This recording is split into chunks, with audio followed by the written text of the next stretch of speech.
오늘 하나님의 말씀은 요한계시록 4장 1절부터 11절까지 말씀입니다. 요한계시록 4장 1절부터 11절입니다.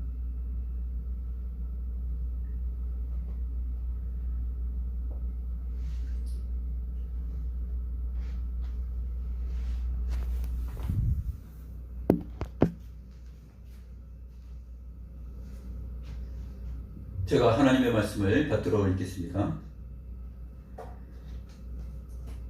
이 일 후에 내가 보니 하늘에 열린 문이 있는데 내가 들은 바 처음에 내게 말하던 나팔소리 같은 그 음성이 이르되 이리로 올라오라. 이후에 마땅히 일어날 일들을 내가 내게 보이리라 하시더라. 내가 곧 성령에 감동되었더니 보라, 하늘에 보좌를 베풀었고 그 보좌 위에 앉으신 이가 있는데 앉으신 이의 모양이 벽옥과 홍보석 같고 또 무지개가 있어 보좌에 둘렸는데 그 모양이 녹보석 같더라.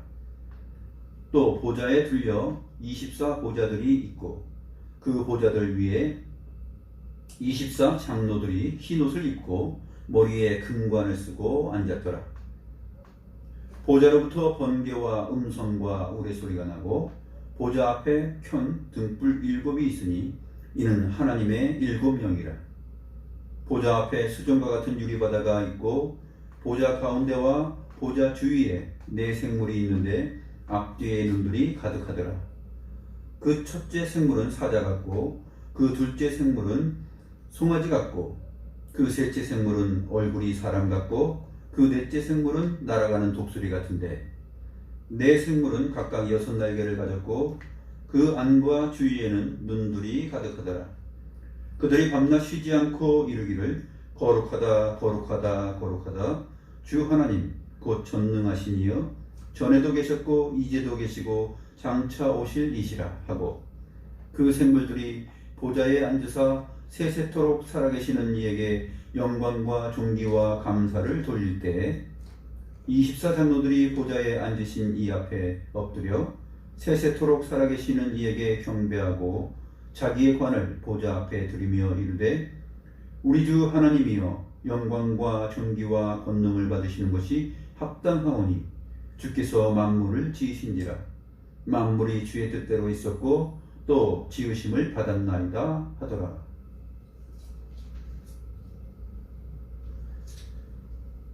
오늘은 요한계시록에서 사실상은 가장 중심이 되는 내용입니다. 4장과 5장이 요한계시록 전체를 붙들고 있는 내용들이고 요한계시록 전체의 진행 방향성을 누구로부터 시작되는 것이며 어떤 분이 알리시고 계시하신 것인지 그것을 정확하게 이해하는 것이며 또 하나 이 요한계시록 전체의 내용이 하나님의 백성 주의 몸된 교회에게 왜 소망의 이유와 영광의 근거가 되는지 그것을 알게 하는 내용이에요. 그래서 요한계시록에 나타난 7 교회에게 보내는 편지의 내용이 맞춰지자마자 우리의 시선을 어디로 끌고 가냐면 하늘 영광 하나님께서 계시는 보좌의 내용으로 우리를 끌고 가는 것입니다. 그것이 굉장한 의미가 있는 것이죠. 그 다음에 나중에 펼쳐지는 모든 역사적인 하나님의 일하심과 행위들이 이제 구속사적으로 펼쳐지게 되고 22장까지 달려가서 새하늘과 새 땅에서 맛보게 되는 어린 양의 신부인 교회의 복된 모습, 그러한 것들이 다 나타나는데 이 4장과 5장이 지상에 있는 모든 교회를 상징하는 7 교회에게 보내는 주님의 말씀이 맞춰지자마자 하늘의 영광이 펼쳐지고 사도 요한을 주님께서 주의 성령으로 감동케 하셔서 그의 영을 끌고 올라갑니다. 이제 한번 살펴보겠습니다. 4장 1절 이후에 내가 보니 하늘에 열린 문이 있는데, 하늘에 열린 문이 있죠. 언제부터 열려 있습니까? 열면 닫을 자가 없고 닫으면 열 자가 없는 분이 분명히 열어놓으신 문이죠. 그 문은 어떤 권세도 함부로 왕이신 주님의 허락 없이는 닫을 수도 없고 열 수도 없습니다. 근데 이것이 열려져 있는데 성으로 들어오라는 것이죠. 그 열려져 있는 문으로 들어오라는 것인데, 누가 들어오느냐 하면 이기는 자가 들어옵니다. 하나님의 교회, 하나님의 백성들, 거룩하여진 자, 의로운 자, 그들이 주님의 의를 힘입어 주님의 이기심을 힘입어 들어가는 것입니다. 주께서 그 십자가에서 못 박혀 죽으시고 모든 것을 이루셨을 때 성소의 휘장이 찢어졌죠. 위에서부터 아래로 찢어지고 그 문으로 참 대제사장이신 주님께서 들어가셨고, 앞서가신 그 대제사장을 따라서 우리 믿는 자들이 들어가는 그 문을 열어놓으신 것입니다. 그래서 이 열린 문은 교회, 즉 하나님의 백성들이 들어갈 수 있는 그러한 하나님의 나라의 영광의 문입니다. 앞에서 우리 3장 8절에서 빌라델피아 교회에게 보내는 편지에서 한번 살펴봤습니다. 3장 8절 보게 되면 볼지어다 내가 내 앞에 열린 문을 두었을 때 능히 닫을 사람이 없으리라. 내가 내 행위를 아노니 내가 작은 능력을 가지고도 내 말을 지키며 내 이름을 배반하지 아니하였도다. 바로 이러한 빌라델피아 교회와 같은 그 성도들이 들어갈 수 있는 문을 주님께서 열어놓으셨어요. 그래서 다윗의 열쇠를 가지신 분, 그 왕이신 주님께서 그의 왕권으로 열어놓으신 문입니다. 그래서 이 열린 문이 있고 또 사도 요한이 음성을 들어요. 처음에 내게 말하던 나팔소리 같은 그 음성, 바로 그 주님의 음성인데, 처음에 말씀하셨던 나팔소리 같은 그 음성은 요한계시록 1장 10절에 있습니다. 10절에 있고, 그 말씀하시는 분이 바로 보좌에 앉으신 거룩하신 우리 주님이시다 하는 것을 쭉 소개하는 내용이 1장에 있습니다. 그래서 그 음성을 사도 요한이 듣습니다. 말씀하시기를 이리로 올라오라, 열린 문으로 올라오라고 말씀하십니다. 그래서 사도 요한은 온 교회의 성도들이 장차 들어가고 거주하고 보며 누릴 수 있는 그 천상의 하나님의 보좌를 마치 대표자가 된 것처럼 지금 허락을 받고 올라가서 보고서 그가 듣고 본 것을 다 기록합니다. 그 내용이 바로 오늘 내용이에요.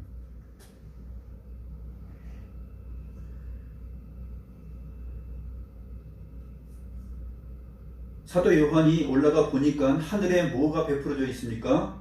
보좌가 베풀어져 있습니다. 이 보좌는 하나님의 영원한 왕권, 하나님께서 좌정하시는 곳, 온 우주 만물을 창조하신 분이 다스리고 섭리하시는 바로 그 왕의 보좌입니다.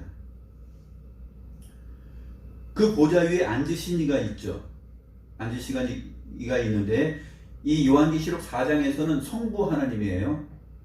왜 성부 하나님이시냐면, 지금 성부 하나님, 성령 하나님, 성자 하나님이 지금 4장과 5장에서 각각 표현이 되고 있는데, 이 삼위일체 하나님이 그렇게 표현이 됩니다.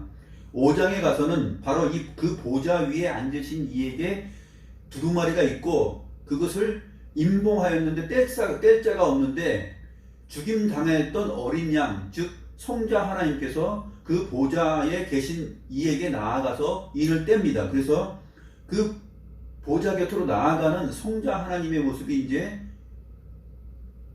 계시록 5장에 나타납니다. 그래서 4장에서는 지금 성부 하나님의 모습으로 그 영광을 나타내는 것이에요. 창조주 하나님의 영광을 지금 보여주는 것입니다. 물론 그것이 보좌가 각각 따로 있는 것이 아니라 주님께서 내가 아버지 보좌에 앉은 것처럼 너희도 내 보좌에 함께 앉게 하리라 라는 이 말씀에서 나오는 것처럼, 이 보좌라는 것이, 하나님의 보좌는 성부, 성자, 성령이 함께 계시는 삼위일체로 계시는 그 영광의 보좌입니다. 그래서 그 아버지 우편에 계시다 그래서 또 우편에 또 보좌가 있고 막 그런 개념이 아니라 이 보좌는 삼위일체 하나님의 영광의 보좌라는 것을 우리가 전체 성경 안에서 미리 염두에 두고 그 이 표현들을 우리의 시각으로 우리의 유한한 존재들에게 지금 보이시는 시공간 안에 거하는 우리들에게 알기 쉽게 지금 보여주는 것이기 때문에 그 의미들을 그렇게 생각해야 됩니다. 앉으신 이의 모양이 벽옥과 홍보석 같고, 이러한 보석 같고 정말 아름답다 하는 것은 이 영광과 그 광채, 그의 거룩한 존재, 그 내용들을 지금 높이는 표현들이에요. 하나님의 영광, 영이신 하나님이 어떤 지상의 보석으로 표현될 수 있겠습니까? 지상의 그 어떤 아름다운 보석으로도 하나님의 영광, 하나님의 존재, 하나님 자신을 표현할 수 없어요. 그런데 이렇게 표현하는 것은 영광과 아름다움과 거룩함을 지금 최대치로 표현을 하고 있는 것입니다. 보여주고 있는 것이에요.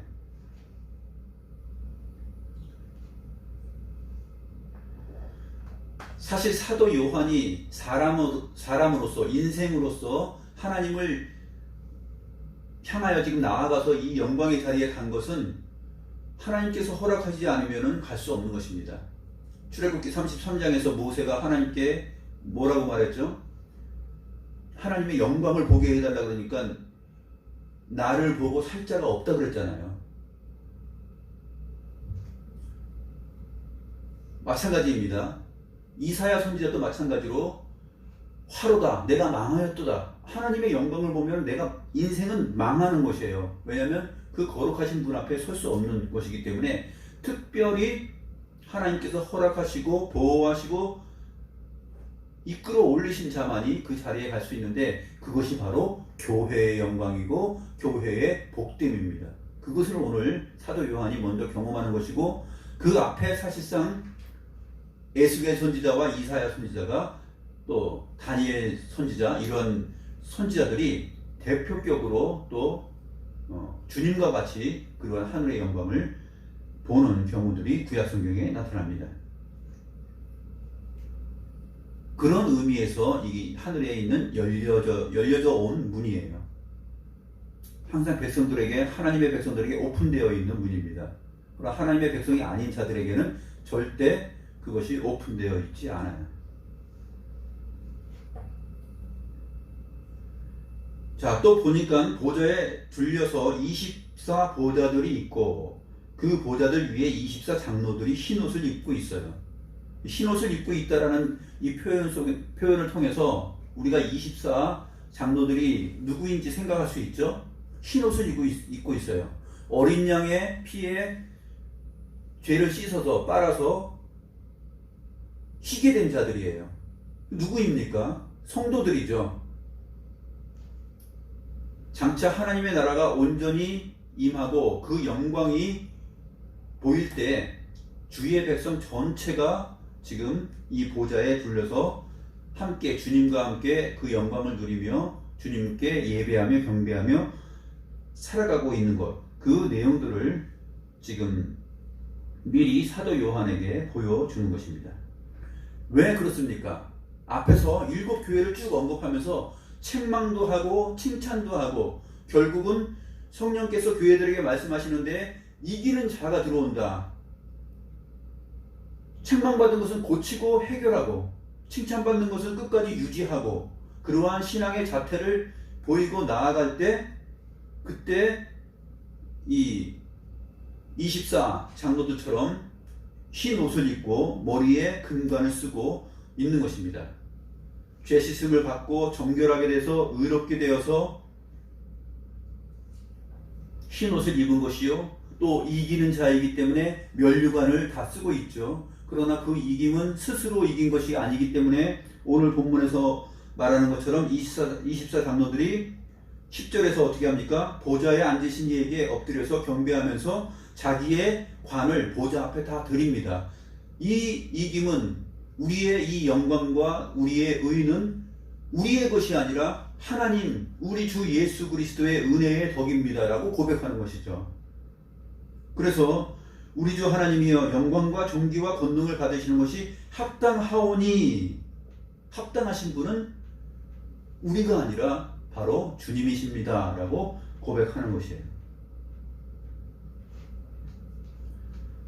5절 말씀에 보좌로부터 번개와 음성과 우레소리가 나고, 이 보좌로부터 번개와 음성과 우레소리가 나는 것은 구약 성경에서부터 하나님께서 계신 곳, 하나님의 임재, 하나님이 계신 곳은 거룩하고 감히 범할 수 없는 장소, 피조물들 가운데 그 어떤 것도 하나님의 허락 없이는 올라올 수 없는 곳, 신의 산의 그 영광, 그 우레소리, 그 번개 치는 거, 그래서 다 사람들이 다 허락 없이 오는 자는 다 어떻게 됩니까? 죽습니다. 그래서 주님의 보좌가 이렇게 설명되고 있습니다. 4장에서 이 주님의 보좌가 이렇게 설명되는 이유가 있어요. 그것은 문맥적으로 왜 그러냐면 3장 21절이에요. 3장 21절에서 앞에서 언급한 7 교회에게 말하던 쭉 내용, 마지막에 라오디게아 교회를 언급하면서 언급한 내용을 이어받아서 4장이 지금 진행되는 것입니다. 21절 한번 보시죠. 3장 21절 보면 이기는 그에게는 내가 내 보좌에 함께 앉게 하여 주기를, 내가 이기고 아버지 보좌에 함께 앉은 것과 같이 하리라. 이 내용이 7교회 7번째 마지막 교회에 딱 맞춰지면서 그 다음에 4장에 이기는 자들이 결국 내 보좌에 함께 앉는 영광을 받을 것이다 라는 이 내용을 사도 요한을 불러서 사도 요한의 눈으로 보고 듣게 하고, 그 보고 들은 것을 교회들에게 다시 기록하여서 듣고 믿음으로 지키게 하기 위해서예요. 그래서 7교회 맨 마지막 부분에서 언급한 이 내 보좌에 함께 앉게 하여 주기를, 내가 이기고 아버지 보좌에 함께 앉은 것과 같이 하리라 라는 이 내용이 지금 4장과 5장에서 다루어지고 있는 것이에요. 미리 보여주는 것이죠, 하나님께서. 그래서 이 하나님의 보좌, 하늘 보좌의 영광됨이 어떻게 아름답고 얼마나 영광스럽고 아름다운 것인지 지금 확실하게 설명해 주는 것입니다.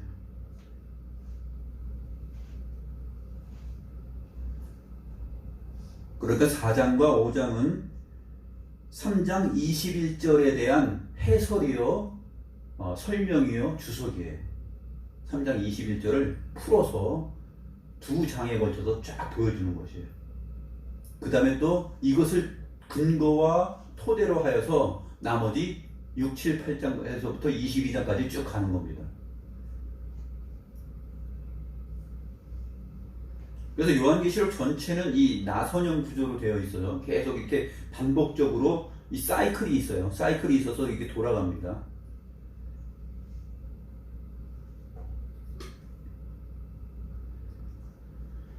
번개와 음성과 우레소리가 나고 보좌 앞에 켠 등불 7이 있으니 이는 하나님의 7 영이라. 영이신 하나님의 온전하고 완전하고 충만하심을 잘 설명해 주고 있죠. 자, 이제 6절부터는 조금 우리가 잘 생각해야 되는 부분이에요. 그러나 성경이 답을 제시하고 있다 하는 것을 우리가 믿으면서 어려워할 필요가 없습니다. 보좌 앞에 수정과 같은 유리 바다가 있습니다. 유리 바다. 도대체 바다가 어떻게 유리 바다냐 이렇게 설명할 수 있는데, 일단 이 수정과 같은 유리 바다가 있는데 하나님의 보좌 앞에 있어요. 이것은 구약 성경에 나타나 있는 그 성전을 생각하면 돼요. 하나님의 예루살렘 성전을 생각하게 되면은 하나님의 보좌가 있는 그 지성소 앞에 유리 바다가 있습니다. 노수로 만든 바다가 있죠. 그래서 구약 성경에 보게 되면 출애굽기 내용에 보게 되면 바다가 있고, 그 다음에 역대하에서 솔로몬이 지은 성전 내용에 그 표현이 잘 드러나 있습니다. 역대하 4장 말씀을 보시면 잘 표현되어 있는데요.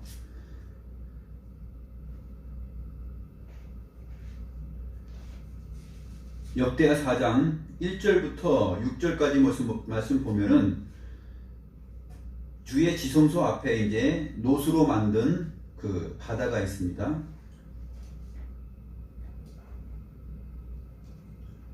4절부터 보시죠. 그 바다를 놋새 황소 12마리가 받치고 있고요. 그 다음에 동서남북으로 3마리씩 엉덩이는 뒤쪽으로 빼고 앞모습을 보이면서 그렇게 있습니다. 그리고 바다의 두께는 한 손 넓이만큼 두꺼운 그러한 놋새로 만든 것이고요. 이 바다에 물이 가득 차 있는데, 이 바다에 있는 물로 통해서 어떤 일을 하냐면, 그 바다 옆에 또 물두멍 10개가 있는데, 이 바다에 있는 물을 통하여서 번제에 속한 물건을 거기서 씻게 합니다. 번제물을 씻는 일을 하고, 또 하나는 제사장들을 거룩하게 하는 그 물이에요. 바다가. 그래서 번제물을 정결케 하고 제사장들을 거룩하게 하는 것이에요. 그러니까 주의 백성들을 거룩하게 하는 그러한 용도가 바로 수정 같은 유리 바다 보좌 앞에 있는 것으로 표현이 되는 것입니다. 이 내용은 요한계시록 15장에 다시 한번 언급이 되는데, 요한계시록 15장에 보게 되면 2절과 3절입니다. 또 내가 보니 불이 섞인 유리바다 같은 것이 있고, 짐승과 그의 우상과 그의 이름의 수를 이기고 벗어난 자들이 유리바닷가에 서서 하나님의 검은 고를 가지고 하나님의 종 모세의 노래, 어린 양의 노래를 부른다, 이렇게 되어 있어요. 그 유리바다에 서서 검은 고를 가지고 노래를 부르는 거예요. 이게 뭡니까? 출애굽기 15장에 보게 되면은 이스라엘 백성들을 하나님께서 구원해 내셔서 거룩한 백성 삼으시고, 결국 홍해 앞에서 죽기 직전에 몰렸을 때 하나님께서 기적을 베푸시죠. 그래서 그 바다 가운데를 통과합니다. 그리고 뒤쫓아오던 모든 애굽의 군대들은 납같이 돌같이 그 물에 잠겨서 죽습니다. 출애굽기 15장에서 그래서 이스라엘 백성들 모세의 노래가 나오죠. 곧 어린 양의 노래. 하나님께서 이렇게 큰 역사를 베푸셔서 우리의 죄를 사하시고 우리를 구원하셨다. 그래서 고린도전서 10장 1절 2절에서 이스라엘 백성들, 하나님의 백성들이 바다를 지나면서 바다 가운데서 뭘 받았다고요? 세례를 받았다. 그리고 어린 양의 노래, 모세의 노래를 부른 것, 그 세례의 의미를 설명해 주고 있습니다. 그러므로 이 유리 바다는 결국 하나님의 백성들이 죄사함과 구속함을 입고서 그 보좌 앞에 나아가서 거룩한 백성들이 하나님의 종 모세의 노래, 곧 어린 양의 구원의 노래를, 이 새 노래를 부르는 바로 그 지성소 앞의 상황, 하늘 보좌를 지금 표현해 주고 있는 것이에요.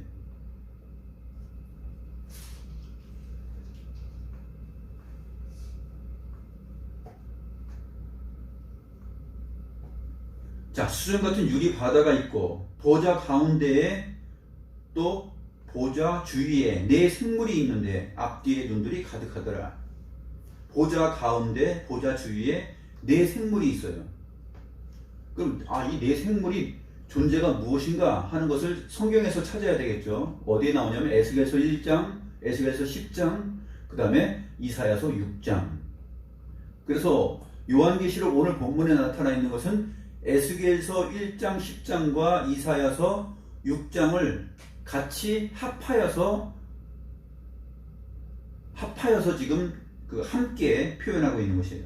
왜냐하면 에스겔서 4장에서는 이 네 생물이 곧 뭘 말하냐면 네 생물들은 그룹들이에요. 하나님의 보좌 지성소에 있는 하나님과 함께 하나님의 영광을 그대로 담지하고 있는 그 그룹들이에요. 그 그룹들이고 이사야서 6장에서는 이제 스랍들인데 이 스랍들은 이제 존귀한 존재들이라는 뜻이에요.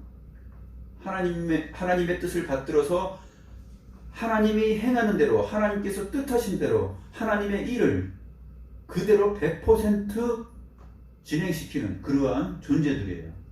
그 영광을 모두 갖고 있는 존재들이에요. 그래서 앞뒤에 눈들이 가득합니다. 하나님의 그 영광의 보좌에 아무도 함께 나올 수 없고요. 또 하나님이 보시는 것처럼 일곱 교회의 모든 것들을 다 보고 하나님께서 책망하시라 그러면 책망하고요. 하나님께서 칭찬하라 그러면 칭찬하고요. 너희들 나가서 하나님의 이러한 일들을 행하라 그러면 바로 명령이 떨어지자마자 땅에서 이루어지는 것이에요. 주기도문에 있는 것처럼 하늘의 뜻이 땅에서 이루어지는 과정이에요. 하늘 뜻이 땅에서 곧바로 진행되는 것입니다. 그것을 이 스랍들, 그룹들, 네 생물들이 하는 것이에요. 그래서 온 천지 만물, 하나님께서 지으신 이 피조세계 안에 주의 섭리, 주의 다스림, 또 주의 구원과 심판, 주의 모든 행사들이 바로 이 네 생물들, 그룹들, 스랍들을 통해서 진행되는 것입니다. 눈들이 가득하기 때문에 한눈 팔지 않죠. 모든 것을 하나님이 보는 것처럼 보고요. 하나님이 판단하는 것처럼 판단하고요. 하나님께서 행하시는 것처럼 똑바로 진행합니다. 그것이 이제 에스겔서 1장과 10장에 언급되어 있는 것이죠.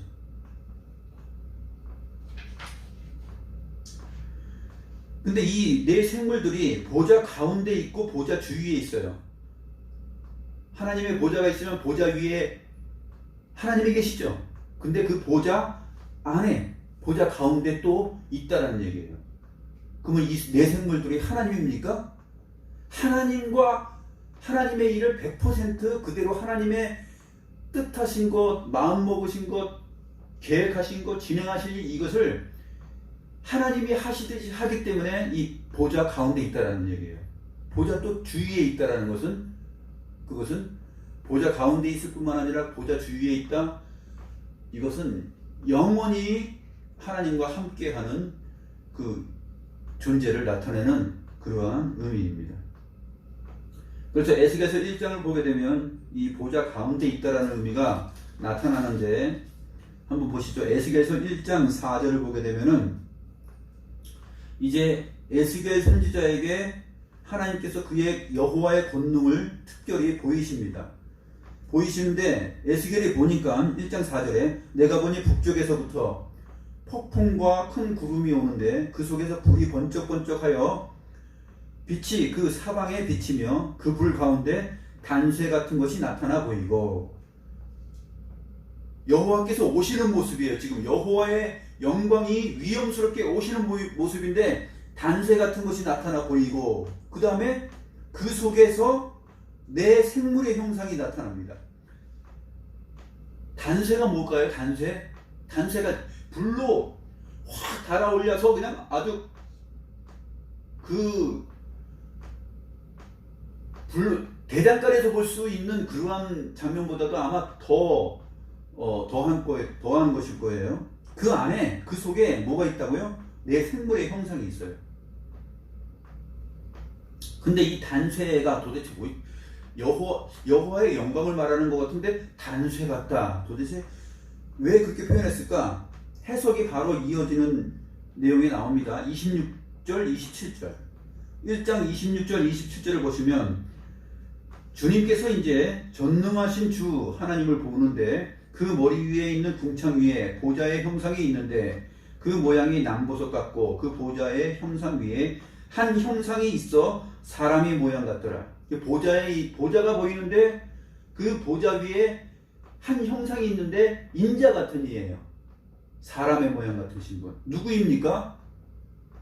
우리 주 하나님이시죠. 주 예수 그리스도. 27절 내가 보니 그 허리 위의 모양은 단쇠 같아서 그 속과 주위가 불 같고, 그 속과 주위가 다 불 같아요. 단쇠 같아. 내가 보니 그 허리 아래의 모양도 불 같아서 사방으로 광채가 나며. 이게 바로 인자 같으니 우리 주 하나님이세요. 우리 주 하나님이 정말 그 영광을 단쇠 같은 것으로 이렇게 표현하신 것이에요. 그리고 그 속에 내 생물의 형상이 있다. 오늘 요한계시록 본문에서도 보좌 속에 그 내 생물이 있다고 했죠. 오늘 에스겔서 1장에서도 그 속에 단쇠 같은 것이 있는데 그 속에 내 생물의 형상이 있다 하면서 이제 표현합니다. 에스겔서 1장 10절에 보게 되면 그 얼굴들의 모양은 넷이 나오는데 사람, 사자, 소, 독수리 이렇게 나옵니다. 순서는 요한계시록하고는 틀리지만 모양은 똑같아요. 사람, 사자, 소, 독수리. 그래서 오늘 본문 같은 경우에는 요 에스겔서 1장 그 다음에 에스겔서 10장에서 또 우리가 궁금한 것들이 다 풀어집니다. 그래서 이게 같이 봐야 돼요. 그 다음에 이사야서 6장 1절부터 5절.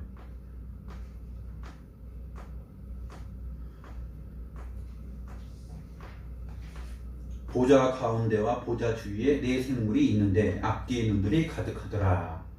그러니까 하나님과 함께 움직이는 것이에요. 에스겔서 같은 경우에는 또 바퀴들이 있고 그 속에 또 영이 있는데 그 바퀴들은 바퀴 속에 바퀴가 있는 것 같고, 그래서 그 영이 어디로 가든지 그대로 또 날아갑니다. 앞으로 가면 바로 앞으로 가고 뒤로 가면 뒤로 가고 바로 함께 움직이는 것이에요. 누구와 함께 움직입니까? 주 하나님과 함께 움직여요. 그 속에 있어서 또 그 주위에 있어서 하나님과 함께 움직이는 존재들이에요. 하나님의 일을 진행하는 존재들이죠.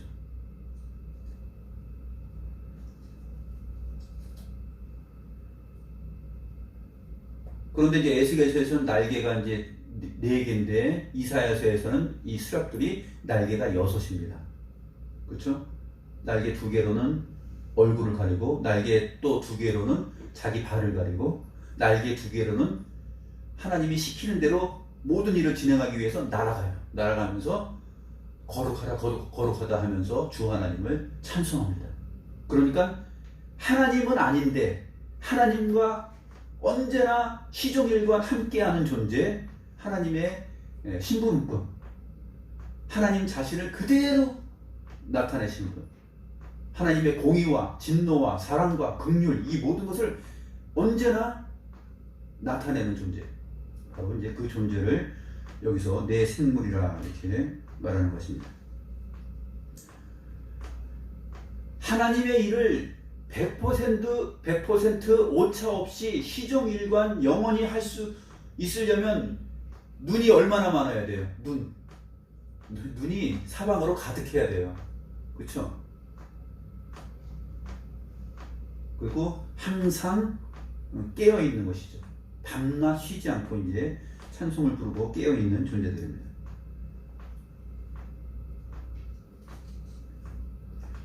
첫째 생물은 사자 같고, 그 둘째 생물은 송아지 같고, 그 셋째 생물은 얼굴이 사람 같고, 그 넷째 생물은 날아가는 독수리 같은데, 이 부분이 이제 어려우니까 성경적으로 전체 성경으로 해석하지 않고, 그러다 보니까 교부 이레네우스는 뭐라고 얘기하냐면, 야, 이거는 사복음서 얘기하는 거다 하면서 첫째 생물은 사자 같고, 마태복음은 사자복음, 사자 같은 복음, 둘째 생물은 송아지 해가지고, 마가복음은 그 송아지 같은, 마가복음은 송아지다. 그 다음에 셋째 생물은 얼굴이 사람 같고, 이거는 이제 누가복음은 인자이신 주님을 나타내는 복음서다. 또 넷째 생물은 날아가는 독수리 같은데, 이것은 요한복음이다. 교부들 가운데 아주 훌륭한 이레네우스가 있었는데, 성경 해석을 이제 알레고리로 영해로 해석을 하니까 사복음서로 연결해서 이제 그렇게 해석을 했는데, 그건 아니죠. 전체 성경에서 그 답을 얻을 수가 없는 것입니다.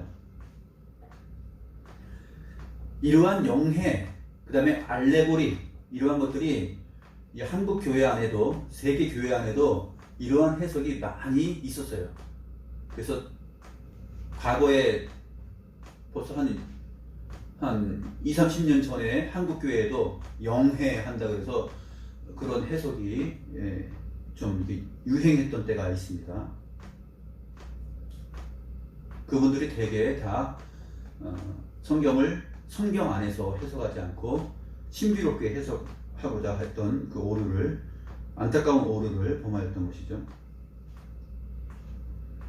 자, 8절에 네 생물은 각각 6날개를 가졌고 라는 이 말이, 6날개를 가졌고, 이거는 에스겔서가 아니라 이사야서 6장 2절이죠. 그 다음에 그 안과 주위에는 눈들이 가득하더라. 이거는 또 에스겔서에 있는 내용이에요. 그러니까 에스겔서와 이사야서를 함께 보지 아니하면은 이 정체를 지금 발견할 수가 없어요. 아무나 발견할 수 없어요. 성경을 사랑하고 성경을 유심히 살펴보는 자들만이, 요한계시록에서 지금 6날개는 이사야서 6장 2절이고 그 다음에 눈들이 가득하다, 이거는 에스겔서 1장 내용이구나, 그렇게 우리가 성경을 보면서 느껴야 되는 것이죠. 밤낮 쉬지 않고 말합니다. 거룩하다, 거룩하다, 거룩하다. 전능하시니, 전에도 계셨고 이제도 계시고 장차 오시리, 세세토록 살아계시는 분, 영광과 존귀 감사를 돌립니다 하고 찬송을 합니다.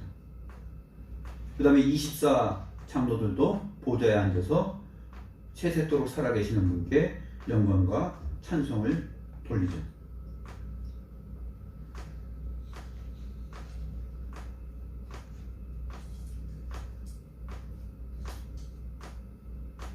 에스겔서의 내용 가운데 이제 수정 같은 궁창이 있고, 그런데 이것이 스랍드 그룹들을 나타내고 있는 내용들이 있어요.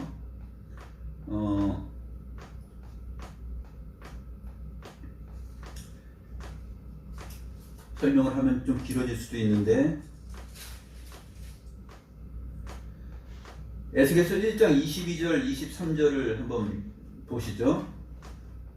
그 생물의 머리 위에는 수정 같은 궁창의 형상이 있어 보기에 두려운데 그들의 머리 위에 펼쳐져 있고, 그 궁창 밑에 생물들의 날개가 서로 향하여 펴 있는데 이 생물은 두 날개로 몸을 가렸고 저 생물도 두 날개로 몸을 가렸더라.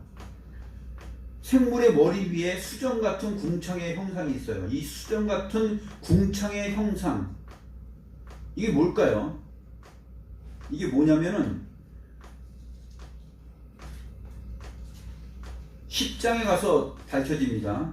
10장에 가서 보게 되면은 10장 20절에 가면 밝혀져요.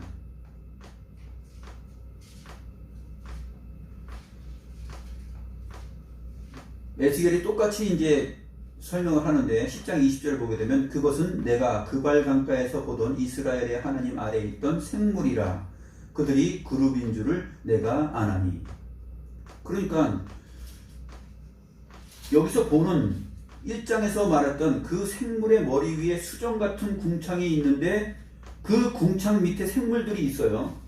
근데 그것을 에스겔서 10장에서 어떻게 말하냐면 이스라엘의 하나님 아래에 있던 생물이라 그래요. 그러니까 이 수정 같은 궁창, 1장에서 수정 같은 궁창은 뭐냐면 그 생물들 위에 있는 보좌가 있는데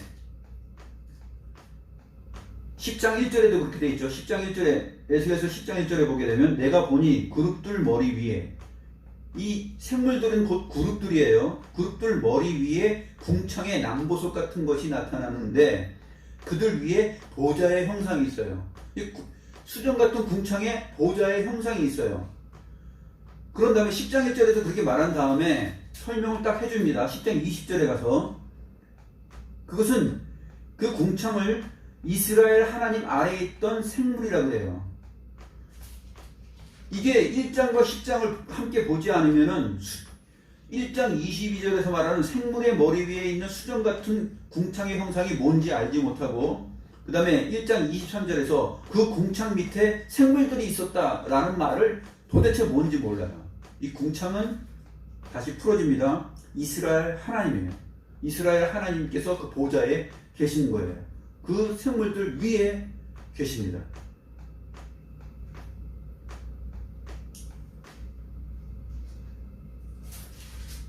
에스겔서 1장 23절에서 그 궁창 밑에 생물들의 날개가 서로 향하여서 펴져 있다.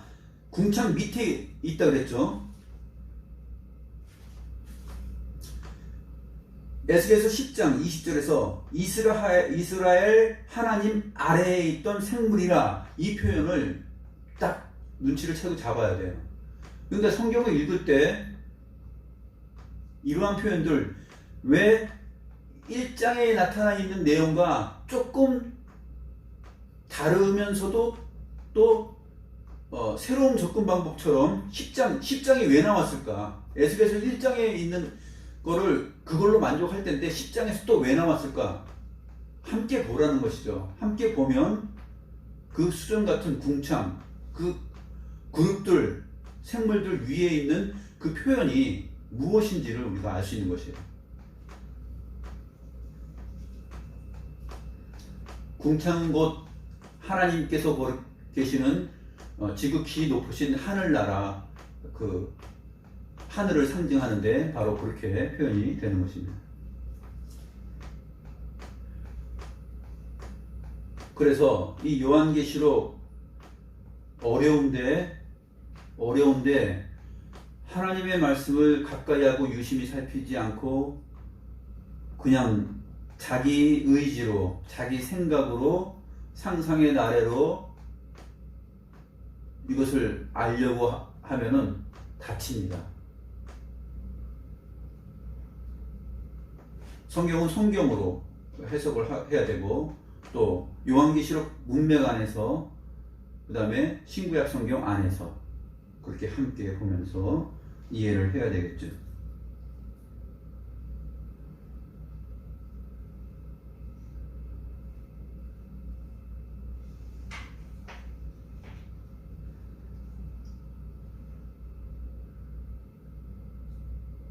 그래서 사실상 우리가 성경 볼 때 우리가 하루에 4장 보지 않습니까? 성경 하루에 4장이 있는데 그냥 쭉 읽으면 한 30분이면 다 읽어요. 30분이면 다 읽어요.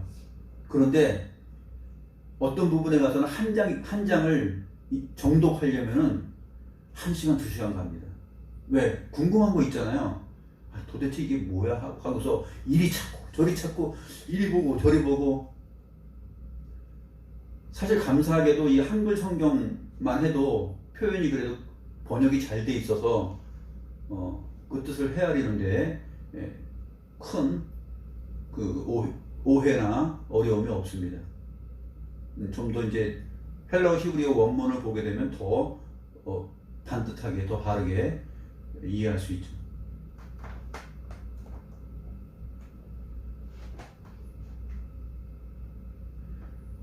아무튼 요한계시록 7교회에 대한 내용, 맨 마지막 번 라오디게아 교회에게 말씀하시던 그 마침의 내용 21절 안에서, 내 보좌에 내가 이기는 그에게는 내가 내 보좌에 함께 앉게 하여 주기를, 내가 이기고 아버지 보좌에 함께 앉은 것과 같이 하리라.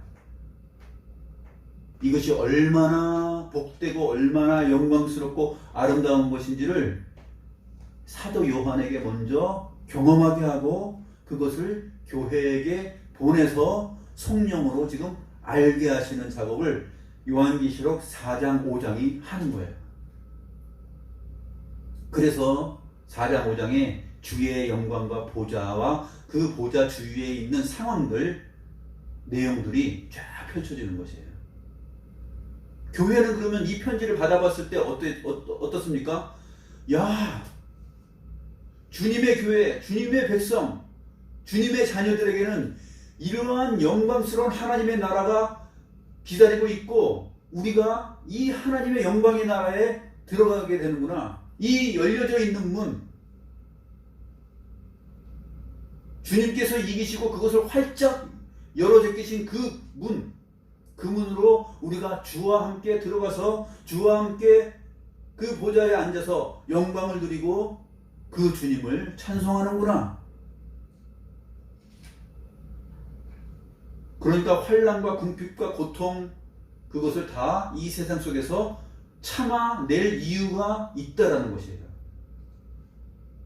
아무에게나 열려져 있지 않고 주의 백성들, 성도들, 교회에게만 열려져 있는 그 영광의 내용이 이렇게 아름답게 있고 확실하니 지상에서 우리가 신앙생활하면서 환난과 궁핍과 믿음을 지키니까 어떻습니까? 요한계시록 7교회에서 보여줬죠.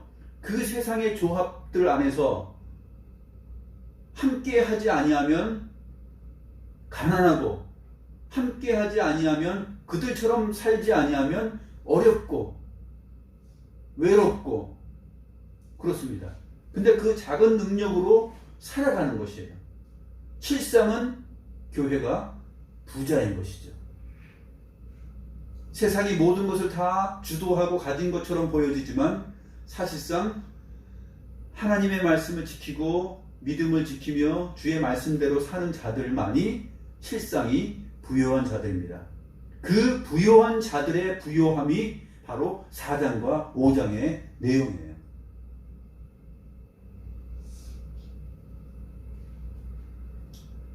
그래서 이 편지를 처음에 받아봤던 소아시아 7교회들이 에소버도 사빌라 이 7교회가 얼마나 이 편지를 받아보고 은혜를 받았겠어요? 특히 4장과 5장에서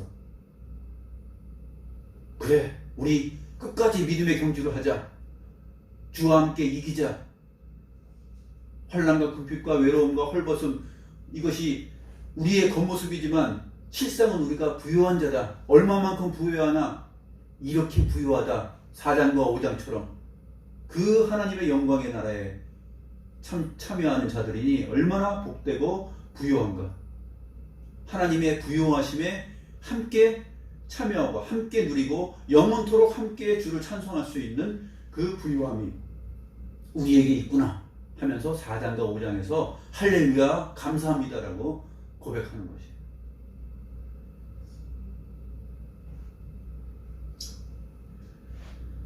(11절) 말씀 보고 마칩니다. 우리 주 하나님이여, 이 특별한 표현이에요. 그 신구약 성경에 사실 여기서 우리 주 하나님이여 라는 이 표현이, 독특한 표현이 사실 나눠서는 나옵니다. 우리의 주, 또 우리의 하나님, 이런 표현이 나오는데 묶어서 우리 주, 우리의 주님, 우리의 하나님이여 라는 이 표현은 독특한 표현인데 왜 나오냐 하면은 의도적으로 나옵니다. 로마 황제 도미티아누스가 바로 자기 자신을 가리켜서 이렇게 부르라고 했어요. 우리의 주, 우리의 하나님이라고 부르라고 했어요. 도미누스 에투 데우스 모스테르, 우리의 주 하나님, 나를 그렇게 불러라 해서 로마 제국이 지배하고 있는 이 모든 소아시아 일대에 로마 황제를 일컫는 표현이었어요. 그런데 하나님께서 사도 요한에게 성도들이 하나님을 향하여서 부르는 명칭으로 바뀝니다. 완전히 이거는 반란이죠. 로마 황제에게 완전히 도전하는 것이죠. 네가 그런 존재가 아니라 이러한 칭호를 받으시는 분은 바로 이 하늘 보좌에 계신 분이야 라고 하면서 결정타를 탁 날리는 거예요. 11절 우리 주 하나님이여, 영광과 존귀와 권능을 받으시는 것이 합당하오니, 이 합당함은, 영광 받는 것은 로마 황제가 합당한 게 아니라 이 로마 황제의 밑에서 사탄의 회당이 되지 아니하고 그들과 함께 세상 사람처럼 그 황제 숭배를 통하여서 편안하게 사는 삶을 취하지 않고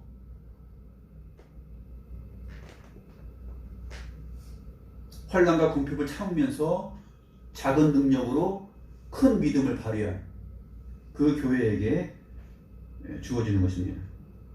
그래서 그 교회가 말하는 것이에요. 24장로들이 자기의 간을 보좌 앞에 드리면서 말합니다. 우리 주 하나님이여, 영광과 존귀와 권능을 받으시는 것이 합당하오니, 왜냐하면 주께서 만물을 지으셨기 때문입니다. 만물이 주의 뜻대로 있었고 또 지으심을 받았나이다. 이건 완전히 목숨 걸고 하는 내용이에요. 로마 황제를 숭배하고 섬기는 그 세상 가운데서 우리 주 하나님이여 하면서 진짜 성경이 말하는 그 하나님을 높일 때, 창조주 하나님, 구원의 주님을 이렇게 부르는 것은 유대인들, 하나님의 백성들, 기독교인들이 다 탄압을 받고 죽을 각오를 지금 하고 이 고백을 하는 것입니다. 그런데 실질적으로 우리 성도들이 그렇게 주님을 높이게 된다. 진정으로 우리의 하나님, 우리의 주가 누구인지를 영원토록 찬송하게 된다 하는 내용들입니다. 기도합니다. 하나님의 은혜를 감사합니다. 거룩하시고 거룩하시고 거룩하시고, 이 거룩함을 끝없이 외쳐도 아쉬울 것이 없으며 부족함이 없으며 지루할 것이 없는 그 하나님의 영광을 노래합니다. 빛나고 높은 보좌 위에 앉아 계셔서 온 우주 만물을 다스리시며 온 천지의 주인이시며 왕이신 것을 나타내셨고, 그 영광의 자리에 나아갈 수 있는 열린 문을 주의 백성들에게 열어놓으셨고, 오늘 사도 요한을 통해서 보여주신 그 영광의 나라를 우리가 미리 살펴보도록 은혜 주심을 감사함을 드립니다.